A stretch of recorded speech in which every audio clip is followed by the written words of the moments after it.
ابو بکر صدیق رضی اللہ تعالیٰ نے عرض کیا یا رسول اللہ کیا کوئی شخص ایسا ہے کہ اگر ہر شے کا حساب ہونا ہے تو ہمارے ساتھ کیا بیتے گا؟ آقا علیہ السلام نے فرمایا کہ ہر ایک پر اگر جزا دی جائے گی اور سزا دی جائے گی تو ہم کہاں جائیں گے؟ آقا علیہ السلام نے فرمایا مومن شخص پر اس دنیا میں جو تکلیف آتی ہے وہ تکلیف اس کی آخرت کے عذاب کا بدل بن جاتا ہے۔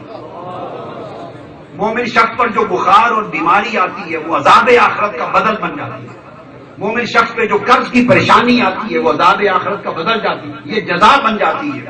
مومن شخص پہ جو تھکاوٹ آتی ہے، امراض آتی ہیں، پریشانیاں آتی ہیں، دکھ آتے ہیں، مصائب آتے ہیں، آلام آتے ہیں، مشکلات آتی ہیں، جتنی مشکلات مصائب اور آلام انسان کے اوپر الامراض آتے ہیں سارے زندگی کے، اور وہ دکھی ہوتا ہے، اگر وہ صبر کرے اور زبان شکوہ نہ کھولے، صبر کرے اللہ کی بارگاہ میں اور شاکر رہے، یہ ساری بیماری، تکلیف، قرض، پریشانیاں، مشکلات، مصائب، دکھ جتنے آتے ہیں یہ سارے آخرت کے عذاب کا بدل بن جاتے ہیں۔ اور وہ جو عذاب آخرت میں ہونا تھا اللہ پاک ان تکلیفوں میں کمپنسیٹ کر کے جب آخرت میں اعمال تلتے ہیں تو بغیر عذاب کے وہ جنت میں بھیج دیے جاتے ہیں۔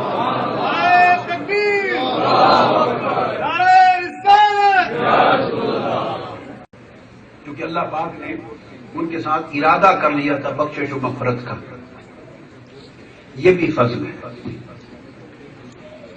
جب اس نے ارادہ کر لیا کہ اس بندے کو میں نے عذاب نہیں دینا، معاف کر دینا ہے، جب ارادہ معافی کا کر لیا تو یہ فضل ہے یا عدل ہے؟ کوئی نہیں، یہ فضل ہے۔ اب اس فضل کا طریقہ بنا رہا ہے باری تعالیٰ کہ اگر تو سارے اعمال نیکیاں اور گناہوں کو تولے تو شاید قیامت کے دن یہ پورے نہ اترے، لہذا اب وہ وہاں کی سزا کو اس دنیا کی تکلیفوں میں کنورٹ کر دیتا ہے، کنورشن ہو جاتی ہے۔ وہ تمام جو پریشانیاں اور difficulties of life hereafter تھیں اور punishments of life hereafter and troubles of life hereafter, جتنے اس کے گریفس اور سوروز تھے of life hereafter, they are converted to this life. تو جب آدمی جاتا ہے اپنی موت کے ساتھ تو اس کا حساب صاف ہو چکا ہوگا۔ اب وہاں حساب و کتاب ہوتا ہے تو نیکیاں بڑھ جاتی ہیں گناہوں سے، چونکہ بے شمار گناہ تو مٹ گئے تھے۔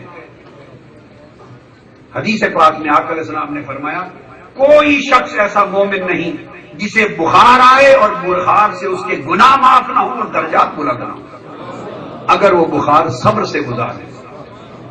کوئی مومن شخص ایسا نہیں جسے تکلیف آئے اور وہ صبر سے گزارے تو ہر تکلیف سے اس کے کچھ گناہ معاف ہوتے ہیں، کچھ درجات بلند ہوتے ہیں۔ تو اللہ پاک ہر مومن کو اس کو نفلی عبادتوں جیسا درجہ اس کی تکلیف کے ذریعے دے دیتا ہے، یہ کمپنسیٹ کرتا ہے۔ یہ اللہ رب العزت ایک اسپیشل ڈیوائن ارینجمنٹ کرتا ہے during his life time so that he may be able to go directly to Jannah without passing through the punishments of higher.